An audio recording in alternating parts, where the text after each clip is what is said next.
Puji Tuhan, senang berjumpa kembali pada hari ini, kekasih-kekasih Tuhan, bahwa kita percaya Tuhan itu selalu baik dan kita tahu bahwa Tuhan itu adalah kasih. Sehingga tema kita pada hari ini adalah percaya dan tahu. Semua kekasih-kekasih Tuhan dimanapun saudara yang bisa mendengarkan kabar baik ini, biarlah damai sejahtera dari Tuhan tetap menyertai kita. Dan kita terima segala berkat pertolongan mukjizatnya di dalam kehidupan kita. Percaya dan tahu. Dari Yohanes 6 ayat 67 sampai 69. Oke. Ya. Maka kata Yesus kepada ke-12 muridnya, apakah kamu tidak mau pergi juga? Jawab Simon Petrus kepadanya, Tuhan, kepada siapakah kami akan pergi? Perkataanmu adalah perkataan hidup yang kekal dan kami telah percaya dan tahu bahwa engkau adalah yang kudus dari Allah. Ini adalah satu pernyataan dari Yesus kepada ke-12 muridnya, sebab di dalam kisah ini ada 3 kelompok orang, saudara. Yang pertama adalah orang yang tidak percaya. Dan karena mereka tidak percaya, otomatis pengetahuan mereka tertutup. Yang kedua, sudah percaya, tapi masih sebatas percaya, tapi mereka belum tahu. Dan yang ketiga adalah percaya dan tahu. So, di mana kita? Pastinya ada di kelompok yang ketiga. Percaya dan tahu. Kita belum kupas ini karena kita akan lihat ke berikutnya ya. Baik, Yesus berkata, apakah kamu tidak mau pergi juga? Nah, kenapa Yesus berkata demikian kepada ke-12 murid ini? Mengapa? Apakah kamu tidak mau pergi? Ditantang nih. Karena orang Yahudi tidak percaya dan menolak dia. Orang Yahudi tidak percaya dan menolak dia. Alasannya kenapa? Mereka tidak percaya dan tidak menolak.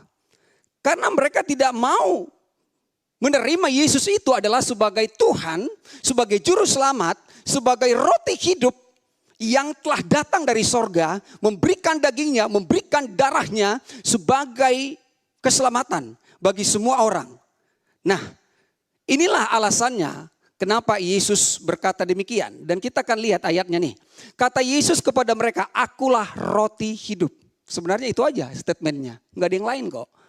Akulah roti hidup. Barang siapa datang kepadaku, ia tidak akan lapar lagi. Luar biasa. Ya. Mereka di padang gurun lapar. Mereka enggak sampai-sampai ke tanah Kanaan. Mereka makan hanya dapat 1 hari. Mendapat mana dan setelah itu habis. Besok dipungut lagi dan tidak bisa disimpan. Tapi Yesus berkata, akulah roti hidup. Barang siapa datang kepadaku, ia tidak akan lapar lagi. Dan barang siapa percaya kepadaku, ia tidak akan haus lagi. Komplit sudah berkatnya. Ya, itu sudah sering dikhotbahkan di pemberitaan juga. Inilah berkat tanah perjanjian, promised land ya. Dan sekarang kita bukan lagi di tanah perjanjian. Sebab tanah yang diinjak telapak kaki kita adalah menjadi milik pusaka kita, menjadi berkat. Sebab kutuk telah diubah menjadi berkat. Dan kita sekarang hidup di dalam kerajaannya, kerajaan sorga. Ayat 36, tetapi aku berkata kepadamu, sungguh pun kamu telah melihat aku, kamu tidak percaya. Siapa nih? Orang-orang Yahudi. Padahal di dalam perikop sebelumnya, itu adalah Yesus memberi makan 5.000 orang. 5.000 orang. 5 roti dan 2 ikan, sisa 12 bakul. Bukankah itu suatu mukjizat yang besar? Tapi toh orang Yahudi juga belum percaya. Makanya Yesus katakan, sungguh pun kamu telah melihat aku, kamu tidak percaya juga.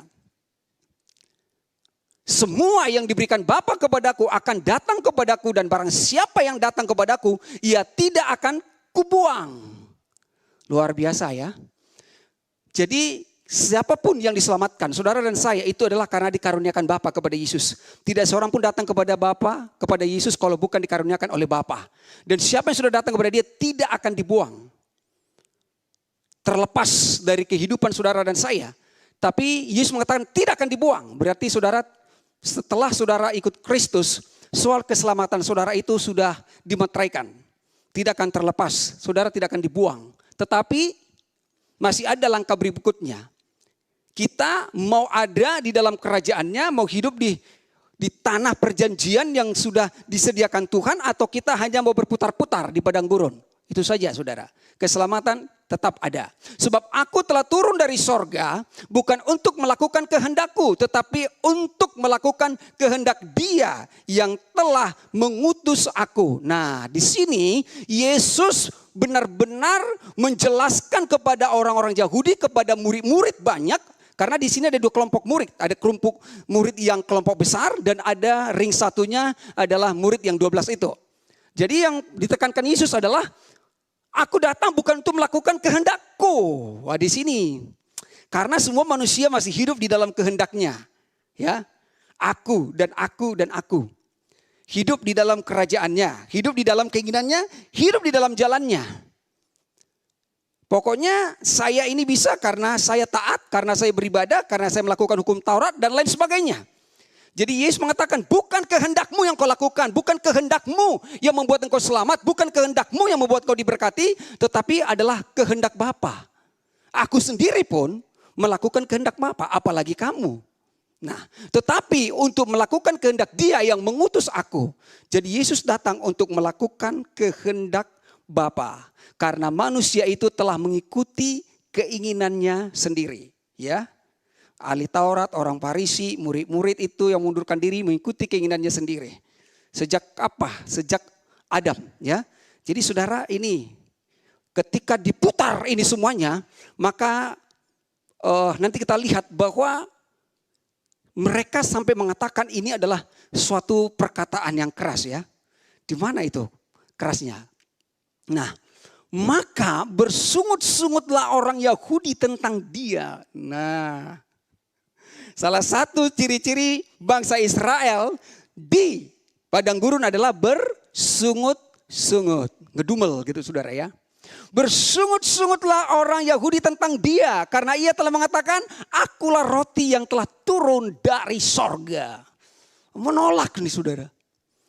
Padahal semua apa yang dinubuatkan oleh nabi-nabi, apa yang telah tercatat di dalam kitab suci, semua perjanjian lama dan kejadian sampai Maliaki, hanya satu pribadi, Yesus.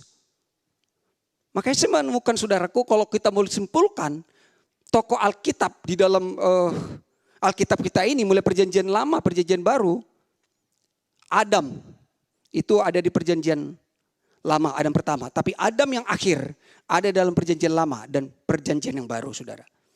Jadi hanya itu saja. Mereka bersungut-sungut karena Ia telah mengatakan, akulah roti yang telah turun dari sorga. Kata mereka, inilah pengetahuan mereka yang terbatas. Pengetahuan agama mereka, pengetahuan daging mereka. Bukankah Ia ini Yesus, anak Yusuf yang ibu bapaknya kita kenal. Orang sederhana, tukang kayu. Bukan pengusaha saudara, bukan konglomerat.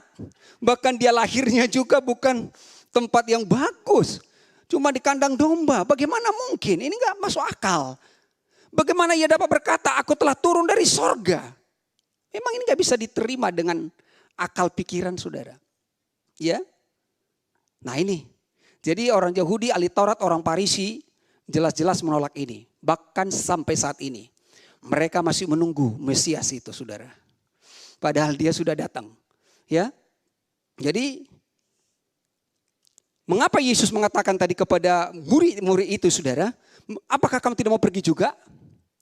Karena orang-orang ini menolak Yesus dan pergi meninggalkan begitu saja.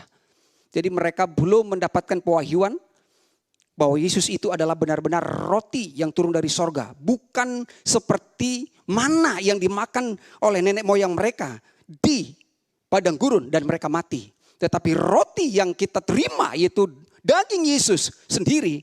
Maka siapa yang makan daripada roti itu dia akan hidup sampai selama-lamanya. Jadi yang pertama karena orang Yahudi tidak percaya dan menolak Dia. Nah sekarang apalagi nih yang kedua. Karena sebagian murid-murid mengundurkan diri. Sudah murid tapi mengundurkan diri. Resign nih. Gimana nih saudara? Udah murid juga. Nah ini kebanyakan sekarang kekristenan. Sudah percaya tapi sebatas percaya. Bukankah demikian bangsa Israel ketika mereka keluar dari Mesir, mereka sudah percaya? Yes, sudah percaya. Tapi mereka tidak menerima janji Tuhan. Karena mereka mengandalkan kekuatan mereka sendiri, saudara. Yohanes 6 ayat 60-66. Sesudah mendengar semuanya itu, banyak dari murid-murid Yesus yang berkata, perkataan ini keras. Perkataan ini keras, lalu siapakah yang sanggup mendengarkannya? Sekeras apa sih? Perkataan ini keras. Nah, pertanyaan saya, perkataan yang mana yang keras? Apa itu perkataan itu, saudara? Perkataan itu tidak lain adalah kebenaran. Dan kebenaran itu adalah sesuatu seperti palu yang menghancurkan orang-orang agamawi.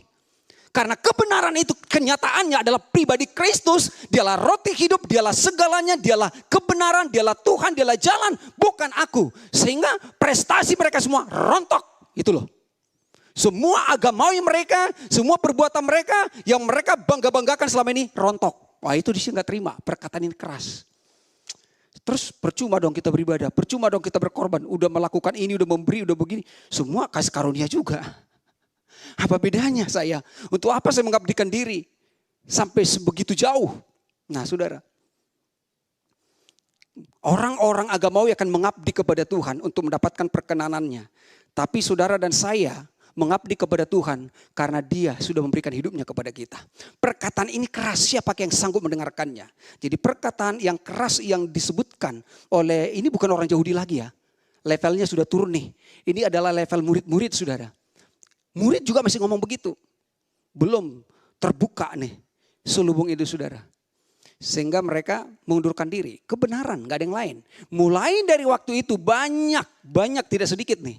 Banyak dari murid-murid mengundurkan diri dan tidak lagi mengikut dia. Ya pastilah itu satu gaya bahasa yang mempertegas kembali. Kalau sudah mengundurkan diri otomatis tidak mengikut lagi. Sama aja. Sebenarnya tanpa disebut juga mengikut dia udah oke. Tapi ini benar-benar ditekankan lagi, saudara ya. Mengundurkan diri dan tidak lagi mengikut Tuhan. Nah, inilah kelompok-kelompok. Pertama adalah kelompok orang yang belum percaya, belum selamat sama sekali. Yang kedua ini bisa jadi mereka sudah menerima keselamatan, tapi mereka juga masih belum mengenal Tuhan dengan benar. Itu sebabnya kita harus bertumbuh di dalam pengenalan akan Tuhan yang benar. Jadi itu tadi perkataan Yesus. Apakah kamu tidak mau pergi juga? Yang kedua, salah satu daripada ke-12 rasul itu menjawab nih. Nah, ibaratnya Moses ini nih. Petrus itu kan ketua partainya ya. Ketua kelompoknya. Kalau anak-anak muda ketua gengnya. Terus dia jawab gini. Tuhan, kepada siapakah kami akan pergi? Kemana? Kepada siapa kami akan pergi? Ini saudara jawaban yang mantap sekali nih sebenarnya. Inilah jawaban dari Petrus. Kepada siapa kami akan pergi? Kenapa? Karena Petrus tidak mau lagi berpaling kepada yang lain sebenarnya. Walaupun dalam perjalanan hidupnya masih ada nanti kegagalan Petrus ya. Yes, Petrus bisa gagal tapi Tuhan tidak pernah gagal, saudara ya. Nah, makanya jangan mengandalkan kepada prestasi dan kekuatan usaha kita. Tuhan, kepada siapakah kami akan pergi? Kenapa Petrus bisa mengatakan demikian? Karena dia nanti, saudara, di dalam ending daripada khotbah ini, dia sudah percaya dan juga sudah tahu. Ya. Nah, kita ambil dari contoh perjanjian lama. Perjanjian lama ini dari Pak Daud. Daud juga berkata, kemanakah aku pergi menjauhi rohmu? Kemanakah aku lari dari hadapanmu? Nah, di sini Mazmur 139. Dikatakan begini, kemanakah aku dapat pergi menjauhi rohmu? Kemana aku dapat lari dari hadapanmu? Ayo. Kemana? Jadi saudara, padahal di dalam perjanjian lama dengan perjanjian baru, roh Tuhan memang masih bisa undur dari perjanjian lama dari seseorang ya. Tapi Daud punya pewahyuan yang jauh ke depan ya. Kemana aku dapat menjauh dari rohmu, kemana aku dapat lari dari hadapanmu, jika aku mendaki ke langit, engkau di sana. Keren. Jadi saudara, ketika seseorang yang sudah mengenal Tuhan, sekalipun dia di puncak kejayaan dan kesuksesannya, Tetap dia katakan, I am nothing. Bukan aku, engkau itu Tuhan yang membawa saya ke sana. Wah, tak ada yang kubanggakan di sini. Kalau aku pergi sampai ke langit pun, di Aqsa Tower paling tinggi, di sini ada Tuhan. Jadi jangan takut ya. Jikalau aku mendaki ke langit pun, bahkan engkau ada di sana. Jika aku menaruh tempat tidurku di dunia orang mati. Nah, udah mati, udah hopeless lah. Ya kan? Lockdown sudah berapa lama? PPKM level 1, level 2, level 3. Banyak usaha yang tutup dan segala macam saudaraku. Tapi kata Daud, sekalipun aku dalam keadaan titik nol, engkau juga ada di sana. Jadi aku tidak harus putus asa. Ya kan? Ada orang bunuh diri. Karena terlalu banyak beban hidupnya. Tapi lihat tuh. Saudara dan saya ini yang mengenal Tuhan. Ini yang percaya Tuhan. Kalaupun aku sampai di dalam puncak kejayaanku, itu karena engkau.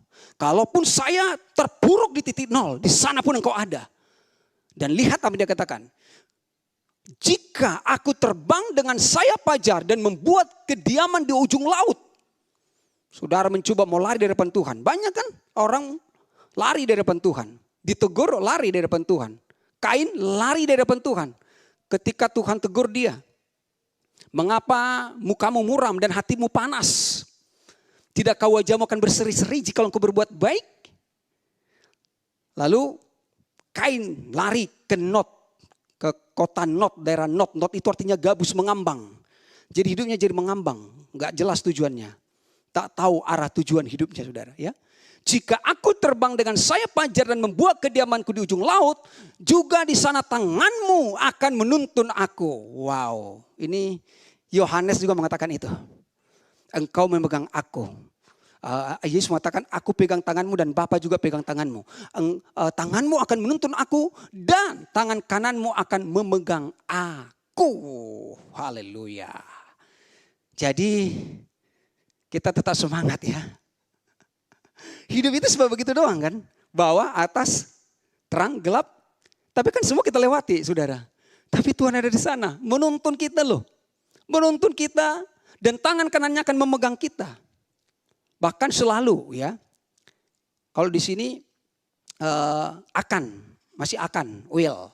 Karena Kristus belum menyatakan dirinya di kayu salib sebagai roti hidup itu. Nah kalau Daud aja pun sudah mendapat pewahyuan yang sejauh itu. Saudara dan saya akan lebih lagi saudara ya.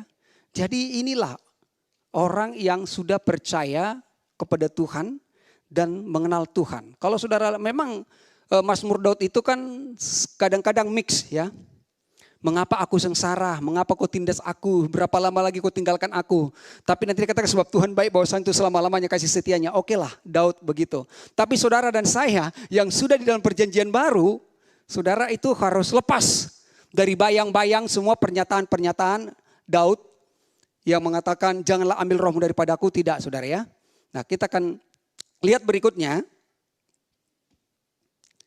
Jadi saudara, Petrus dan Daud ini menyadari bahwa dia tidak akan bisa pergi lagi dari Tuhan. Petrus dan Daud menemukan bahwa Tuhan adalah segalanya baginya, gitu loh. Jadi tidak ada lagi ruang.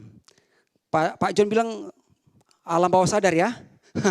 Jadi alam bawah sadarnya juga udah diisi nih sama kebenaran Tuhan. Tidak ada lagi kesempatan bagi dia sebenarnya nih. Petrus dan Daud menemukan bahwa Tuhan adalah segalanya baginya. Kaulah segalanya. Kalau udah di segalanya apalagi aku cari. Apakah itu keren ya saudara ketika semak duri tumbuh. Kita lewat banyak terluka ya. Orang-orang gereja banyak terluka. Hamba-hamba Tuhan banyak terluka. Jemaat-jemaat banyak terluka. Sehingga mereka harus buka konseling, pelayanan pelepasan, pemulihan hati dan lain sebagainya. Tapi di House of Grace tidak ada yang terluka, amin. Semua sudah dipulihkan ya. Karena saudara tidak ada lagi di semak duri. Kita sudah keluar dari tanah yang terkutuk dan kepada tanah yang diberkati. Daud mengenal Tuhan dalam hidupnya. Jadi akhir hidupnya, walaupun Daud itu punya kegagalan saudara. David itu artinya beloved. Yang dicintai, yang dikasihi. Ya, kita nggak bisa menyelami. Kok bisa ya? Bukankah Daud punya kejahatan, dosa amoral, berzina, terus pembunuh darah dingin ya. Kalau ini udah kena berlapis ini saudara, pengacaranya udah pasti menjebak ini benar-benar karena itu direncanakan untuk membunuh panglimanya saudara, demi menyembunyikan kesalahannya. Tapi yang keren dari Daud, ketika Nabi Nathan datang menegur dia tidak mencari pengacara untuk naik banding. Aku pantas untuk mati. Udah deh, aku tahu itu kesalahanku, udah matilah aja. Tapi Nabi berkata, engkau tidak mati. Tapi anak yang lahir itu akan mati. Dan pedang tidak akan henti-hentinya daripadamu. Engkau berjinang dan bersibah dengan diam-diam. Tapi istrimu akan ditiduri dengan terang-terangan. Itu yang dilakukan Absalom. Jadi saudara, apa yang ditabur akan dituai. Dan itu berlaku hanya di dunia ini. Apa yang saudara tabur dituai, tapi itu bukan hukuman Tuhan bagi Daud. Sekali lagi, itu bukan teguran Tuhan, bukan hukuman Tuhan bagi Daud. Tetapi semua konsekuensi perbuatan saudara, meski saudara sudah melayani, meski saudara sudah anak Tuhan, lalu kita melakukan pelanggaran, tetap kita akan menanggung akibatnya. Kita malu, kita dihindari orang dan lain sebagainya. Ya toh? Ya. Kasih yes, memang kasih menutupi banyak pelanggaran, kasih menutupi dosa. Tapi konsekuensi perbuatanku harus ku pertanggungjawabkan. Nah saudara, itu sebabnya mari kita belajar untuk tetap mengalami kasih Tuhan. Sehingga saudara tidak akan menyimpang ya. Jadi Daud mengenal Tuhan dalam hidupnya dan dia tahu bahwa Tuhan itu maha hadir. Jehovah sama. Jadi jangan katakan hari Minggu Tuhan hadir. Hari Selasa dia tidak hadir. Hari Jumat masuk remang-remang. Enggak ada nih Tuhan ini. Nah itu mindsetnya kekristenan kita yang lama kan begitu. Kalau datang ibadah, waduh benar-benar harus kusut saudara. Jangan ngomong-ngomong lagi. Bahkan di tempat saya yang lama itu saudara, untuk naik ke sini jemaat tidak boleh. Hanya setahun sekali jemaat bisa naik mimbar ini. Itu pun karena liturgi. Selebihnya itu hanya imam-imam. Apakah ini memang rumah Tuhan? Ini gedung. Rumah Tuhan itu sudah pindah di dalam saudara dan saya. Makanya Tuhan bilang dalam 3 hari aku akan bangun, robohkan. Jadi tidak ada yang kita banggakan soal gedung dan segala macam, bukan itu lagi rumah Tuhan. Ini hanya tempat wadah, perkumpulan orang-orang percaya. Jadi saudara, Tuhan itu maha hadir sehingga dia tidak bisa lari dari hadapan Tuhan atau meninggalkan Tuhan. Ya, jadi saudara gak bisa sembunyi. Ini, lalu dalam nama Yesus, sembunyikanlah wajahmu Tuhan. Jangan lihat kejadian ini, gak ada saudara ya. Tidak bisa, kemanakah aku lari? Jadi kalau kita udah paham ini, ya udah. Bukan karena dilihat orang, bukan karena dalam keadaan pelayanan lalu kita lebih katakanlah lebih menjaga diri, tidak. Saudara di mall mau dimanapun, ya itulah saudara apa adanya. Ya, jadi saudara Petrus mewakili perjanjian baru, tapi Petrus pun sebenarnya itu masih masa transisi. Karena Petra itu adalah batu, loh batu. Petrus itu melambangkan hukum Taurat ini. Jadi dia belum mengalami sebenarnya. Petrus sekalipun sudah mengatakan itu, tapi dia belum mengalami sepenuhnya. Kenapa? Karena setelah ini nanti Petrus masih menyangkal lagi saudara. Ya. Jadi Petrus itu masih masa transisi. Karena Petrus itu membanggakan apa yang dia lakukan. Bukankah berani dia komplain kepada Yesus? Tuhan, kami sudah meninggalkan semuanya. Keluarga, ladang udah ditinggalkan. Terus apa upah kami? Berani kan? Kalau Yohanes tidak. Lihatlah betapa besar kasih yang dianugerahkan kepada kita. Sehingga kita disebut anak-anak Allah. Dan memang kita adalah anak-anak Tuhan. Ya saudara ya. Sehingga paradigmanya Petrus itu harus diluruskan. Di dalam Injil Yohanes yang terakhir. Ketika Yesus berkata, Petrus, apakah engkau sungguh-sungguh mengasihi aku? Ya Tuhan, engkau tahu segala sesuatu, engkau tahu bahwa aku mengasihi engkau. Kedua kali, ketiga kali, sampai Petrus sudah gak sanggup lagi. Jadi saudara, artinya di situ Petrus menyadari bukan dia yang mengasihi Tuhan sebenarnya. Tapi Tuhanlah yang sungguh-sungguh mengasihi dia. Nah ketika saudara dan saya selalu menyadari bahwa Tuhan yang sungguh-sungguh mengasihi kita, maka kasih kita akan bertumbuh untuk mengasihi Tuhan dan mengasihi sesama. Berikutnya adalah perkataan Yesus adalah roh dan hidup. Ya, perkataan Yesus adalah roh dan hidup. Nah, perkataanmu adalah perkataan yang hidup, yang kekal. Nah, itu dia. Jadi Petrus itu menemukan, kemana kami akan pergi? Perkataanmu adalah perkataan hidup yang kekal. Nah, kalau sudah menemukan hidup yang kekal, berarti tidak ada lagi yang kucari. Dalam Yohanes 6 ayat 63, rohlah yang memberi hidup, daging sama sekali tidak berguna. Perkataan-perkataan yang kukatakan kepadamu adalah roh dan hidup. Nah, di sini saudara ya. Rohlah yang memberi hidup, daging sama sekali tidak berguna. Apa itu daging? Daging sama sekali tidak berguna.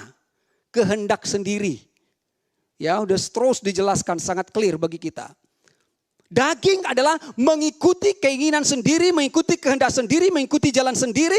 Dia mau jadi raja untuk hidupnya.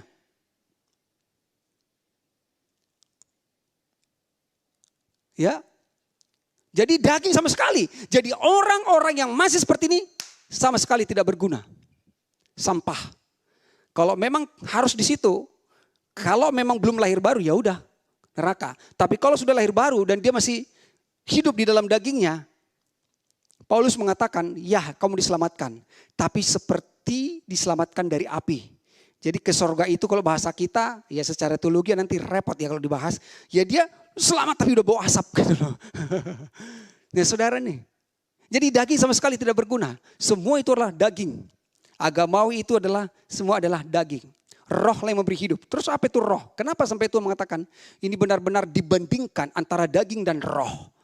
Karena nanti dalam surat kiriman kita akan lihat menabur dalam daging, menuai kebinasaan, menabur dalam roh, menuai kehidupan.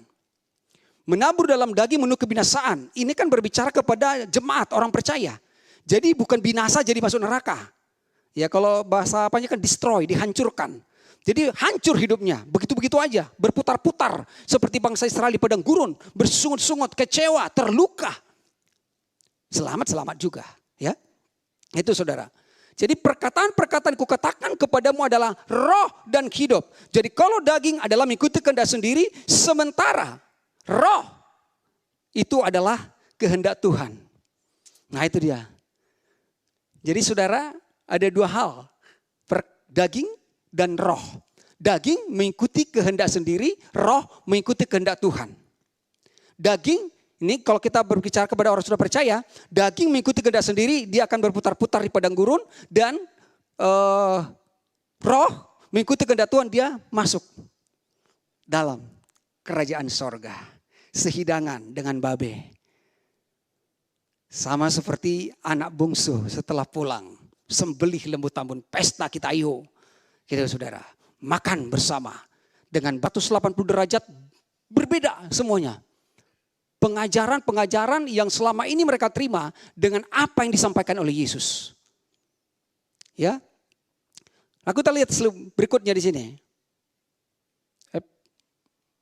Perkataan Yesus adalah roh dan hidup. Roh yang memberikan kehidupan. Orang Yahudi dan sebagian murid-murid berpaling dari Yesus. Kenapa? Karena mereka tidak percaya kepada perkataan Yesus. Loh kalau saudara gak percaya sama saya ngomong, saudara akan tinggalkan. Ya toh? Saya khotbah begini, saudara akan MPP, mundur satu-satu. Tapi karena percaya, amin? Percaya ya.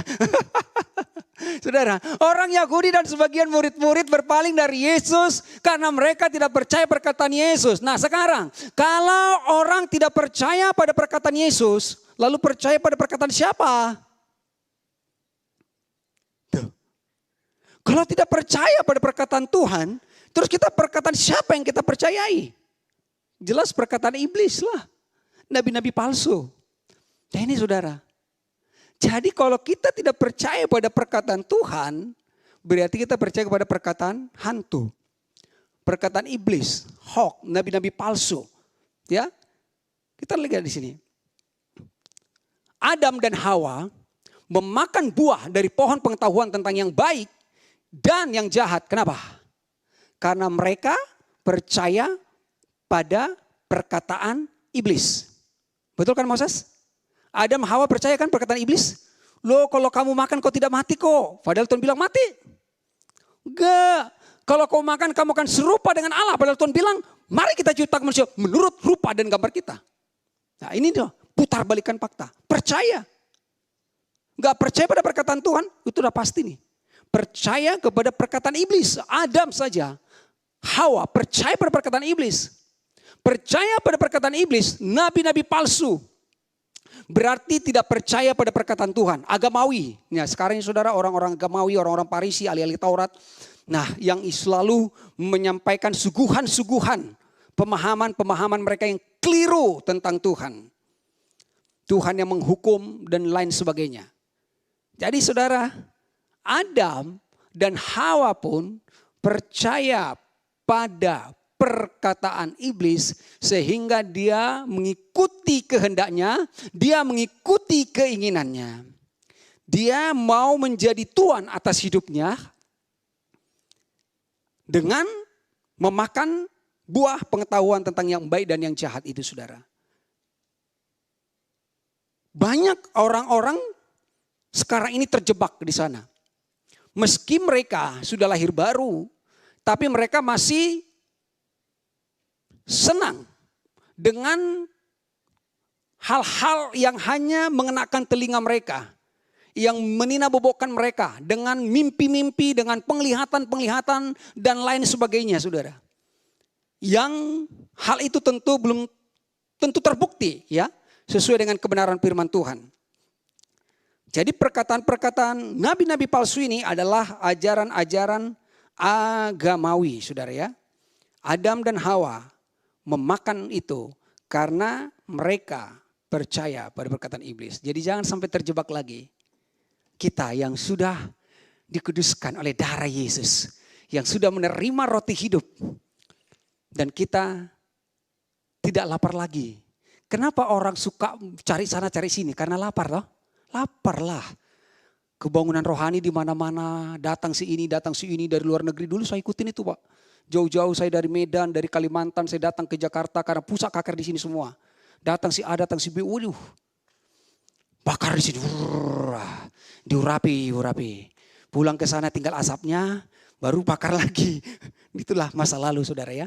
Jadi sebenarnya ketika saya ngomong begini ya memang saya udah pernah ada di dalamnya. Jadi gak perlu orang merasa tertuduh. Memang harus lepas kita dari situ saudara. Jadi jangan lagi kita di dalam lingkungan seperti itu. Kemudian poin berikutnya adalah, nah di sini endingnya saudara, di sini adalah kesimpulannya dari perjalanan bagaimana Yesus tadi melihat bahwa orang-orang Yahudi yang tidak percaya dan menolak dia karena kuatnya agamawinya, Tauratnya. Dan juga murid-murid sekalipun mereka sudah percaya, bahkan sudah diberi makan 5.000 orang. Ada murid-murid yang 500, ada murid-murid yang 70, dan sisa yang 12. Dan 12 ini pun nanti satunya juga harus tereliminasi. Ya. Inilah jawaban tegas daripada Petrus. Kami telah percaya dan tahu bahwa engkau adalah yang kudus dari Allah. Nah memang Petrus itu punya jawaban-jawaban yang mantap saudara ya. Ketika Yesus bertanya, kata orang, siapakah aku ini? Ya, kata orang, kau adalah Nabi Elia. Kata orang, engkau adalah Nabi Yeremia. Kata orang, engkau adalah Yohanes Pembaptis. Kata orang, engkau adalah Nabi yang akan datang. Ya, kata orang. Tapi katamu, siapakah aku? Engkau adalah Mesias, anak Allah yang hidup. Nah, sama nih saudara. Yang kudus dari Allah, dialah Mesias. Anak Allah yang hidup, dialah roti yang turun dari sorga. Yang memberikan kita kehidupan. Ya, kami telah percaya dan tahu bahwa engkau adalah yang kudus dari Allah. Jadi ada dua hal, percaya dan tahu. Setelah saudara percaya, saudara perlu tahu. Jadi jangan hanya percaya saja. Sebab kalau hanya percaya, kepercayaan saudara itu bisa lagi nanti dipelintir sama orang. Apakah memang Pak Adam ini termasuk orang yang hanya percaya tapi belum tahu? Atau pura-pura lupa? Karena kenapa bisa lagi terjebak kan gitu saudara? Karena ketika kita sudah tahu, itu akan punya pendirian yang kokoh.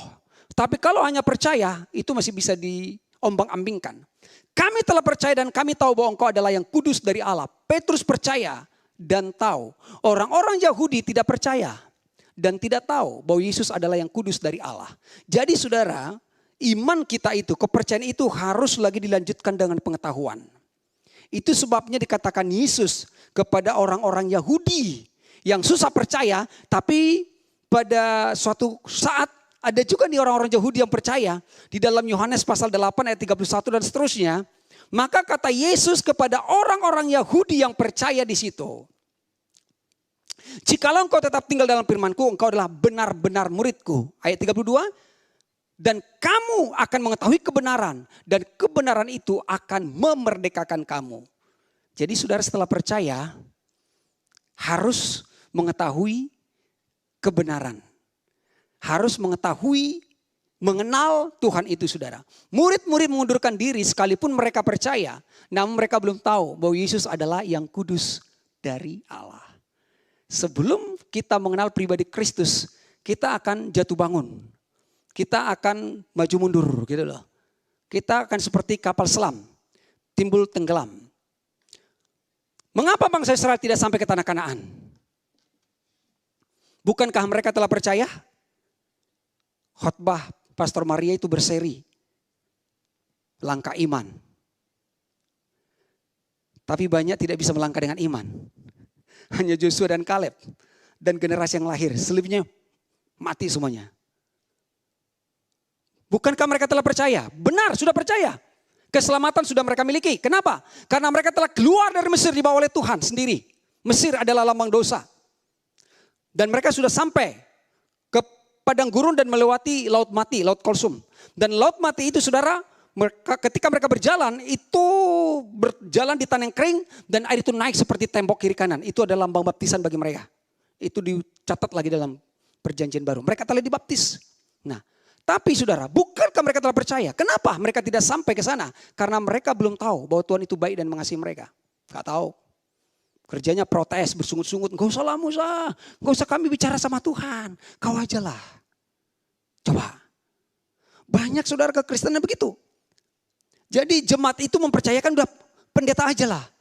Doakanlah kami Pak Pendeta. Doakan kami. Nah, doa Pak Pendeta kan sudah lebih cepat dijawab Tuhan. Sampai sekarang juga kadang-kadang masih mau orang gitu. Saya luruskan saudara. Dan sadar atau tidak sadar pendeta juga bisa memposisikan dirinya ya. Oh yes, akulah wakil Tuhan yang diurapi. Memang doamu belum bisa lah dijawab. Kau kan belum jelas nih hidupmu. Nah saudara enggak nih. Banyak nih pendeta bangga begitu saudara.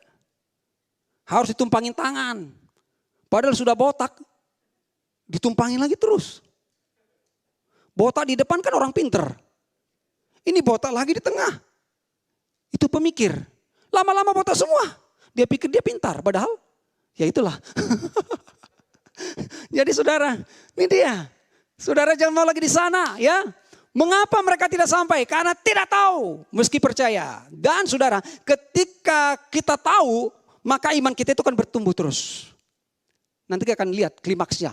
Bagaimana orang-orang yang percaya dan tahu. Karena mereka belum tahu bahwa Tuhan itu baik dan mengasihi. Mereka gak tahu itu Tuhan baik. God is good all the time, gak tahu mereka. Bahkan dia bilang, mengapa kau bawa kami ke sini untuk mati? Di sini kami bosan cuma makan mana terus. Padahal itu kan lambang daripada roti hidup Yesus yang akan datang. Makanya Yesus mengatakan, yang memberikan mana kepada bukan Musa, melainkan Bapakku, roti hidup. Akulah dia, itu cuma tipologi. Nah, tapi mereka tidak mau. Di Mesir ada bawang pre, ada bawang bombay, ada capcay. Di sini cuma ini doang. Nah itu saudara, gak tahu Tuhan itu baik. Padahal Tuhan bilang, kamu akan menikmati berlimpah susu dan madu di sana. Itu udah keren itu kupas ya. Di dalam pemuritan saudara. Jadi bukan hanya percaya, tapi percaya dan tahu. Apa saudara? Percaya dan tahu. Yes. Apakah saudara percaya? Yes. Apakah saudara tahu? Ya. Makanya tadi dia nyanyi, Jesus I believe in you. Ya, itu keren saudara. Jadi kalau kita udah percayakan hidup kita sama dia, kenapa aku percaya? Karena aku tahu. Nah kita lihat selanjutnya sedikit lagi kok nih. Ayub percaya dan tahu. Ini Mr. Ayub ini kan kita tahu pergumulannya yang luar biasa saudara ya. Kayaknya tragedi yang pernah dialami Ayub ini belum pernah ada pemecah rekornya. Ya. Ayub berkata, nah setelah apa ini? Ayub pasal 42 saudara. Setelah kegalauan, depresi, frustrasi yang dialaminya. Maka pada endingnya dia mengenal Tuhan. Sebelumnya nggak tahu. Hanya dari kata orang, oh Tuhan itu memberi, Tuhan juga mengambil. Ya Tuhan memberi yang baik, tapi kan dia juga memberi yang tidak baik dong. Itu keadilan, biar balance ya kan. Ada yang baik, ada yang buruk, baru klop. Nah itu dia saudara. Tapi pada akhirnya, hanya dari kata orang kemudian engkau, tapi sekarang mataku sendiri melihat engkau. Saudara lalu dia bilang begini, aku tahu. Kenapa dia tahu? Bahwa engkau sanggup melakukan segala sesuatu. Engkau sanggup berarti dia percaya. Jadi percaya dan tahu itu adalah satu paket sebenarnya. Jadi kalau orang sudah percaya belum tentu tahu. Tapi kalau bagaimana orang tahu kalau belum percaya? Impossible. Tapi ada juga orang merasa tahu padahal belum percaya. Itu namanya apa? Sok tahu. Iya sok tahu itu saudara. Baru sedikit ngomong, oh udah tahu saya. Oh udah tahu gitu loh saudara. Jadi aku tahu bahwa engkau sanggup melakukan segala sesuatu. Dan tidak ada rencanamu yang gagal.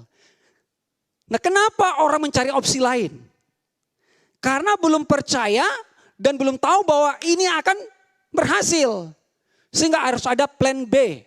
Begitu Abraham ya. Waktu kamu tes, cuma satu jurusan kau ambil atau dua? Dua. Saya 4 dulu. Zaman itu bisa 4 loh.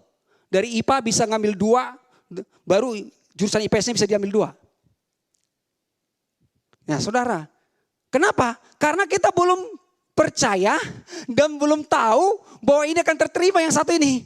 Udahlah, gitu loh. Tapi di dalam Tuhan gak boleh seperti itu, amin? Gak ada ya. Termasuk menemukan pacar juga bang, gak boleh ya. Udah dapat satu, kasih ban serap lah, siapa tahu nanti gak setia. Jadi begitu dia hilang tapi ada gitu kan bekasnya. Nah Ayub berkata, aku tahu bahwa engkau sanggup melakukan segala sesuatu dan tidak ada rencanamu yang gagal. Ya keren saudara, inilah ending daripada kehidupan Ayub.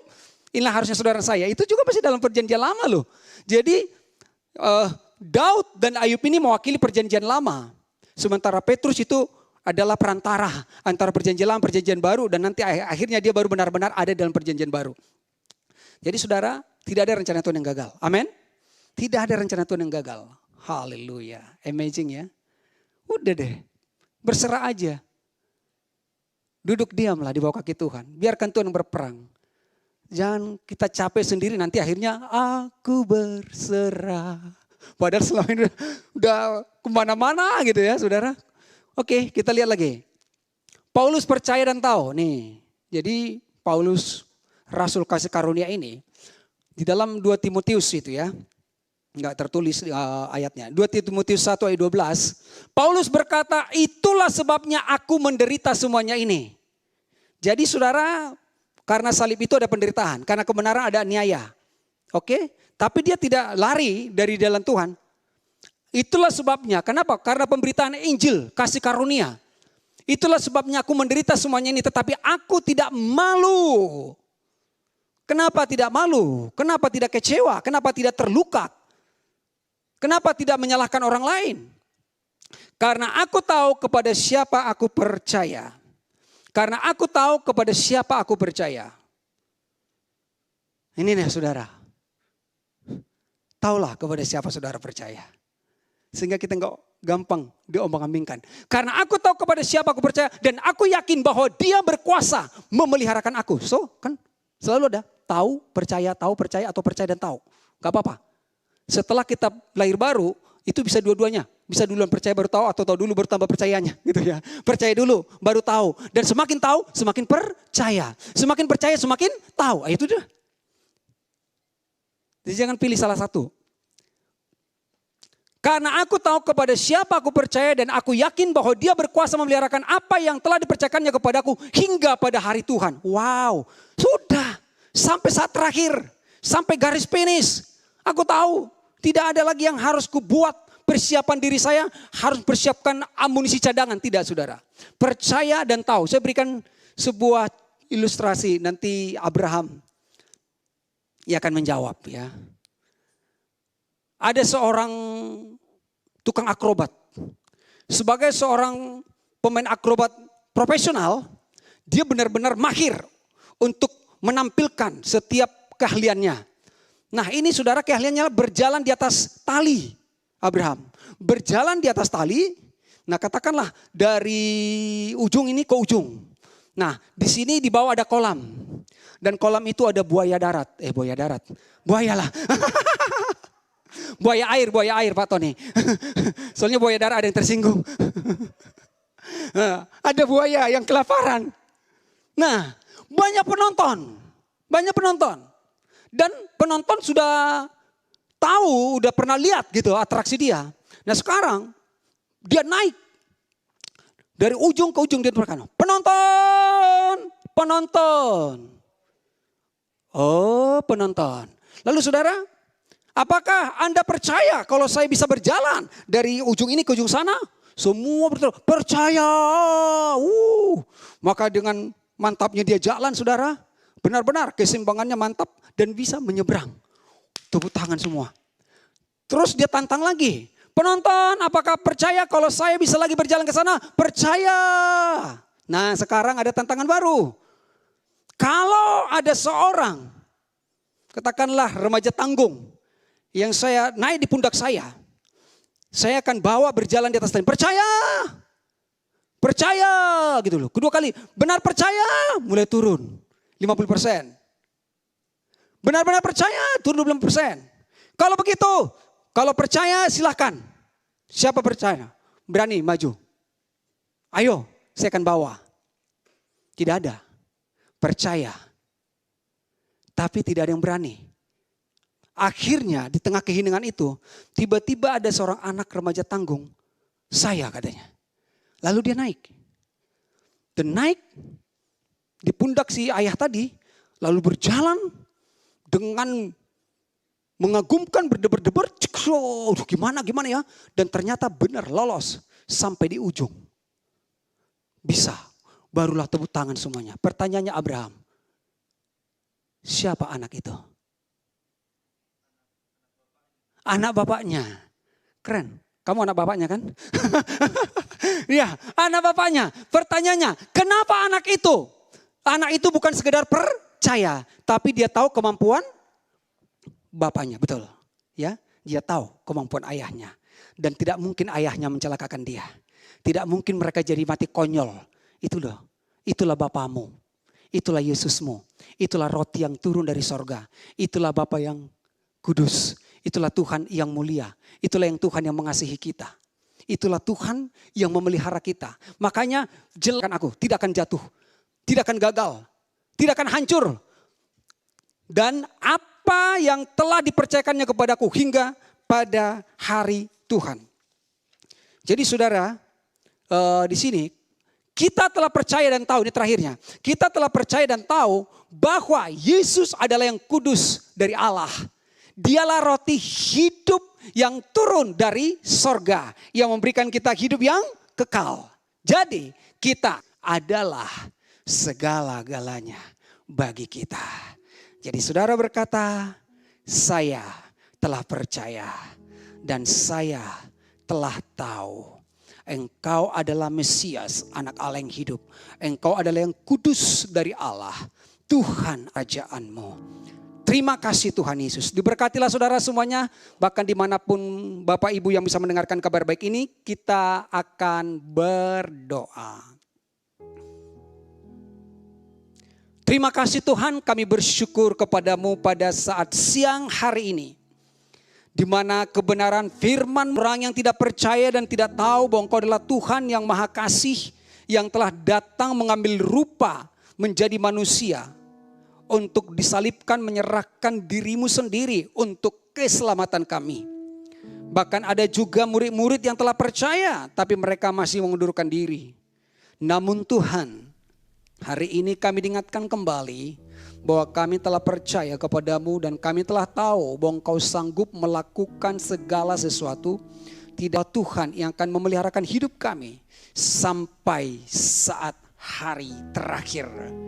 Terpujilah namamu sampai selama-lamanya. Setiap anak-anakmu yang bisa mendengarkan kabar baik ini Tuhan, biarlah lawatan Tuhan terjadi menembus dan menjamah setiap pribadi kami. Kami dikuatkan, kami disembuhkan, kami dibawa di dalam kebenaran-Mu dan hidup di dalam kerajaan-Mu, mengalami damai sejahtera dan keluar dari kehendak kami sendiri dan semata-mata hanya mengikuti kehendak-Mu, karena kehendak-Mu lah yang terbaik bagi kami. Di dalam nama Tuhan Yesus Kristus kami berdoa dan mengucap syukur. Amin.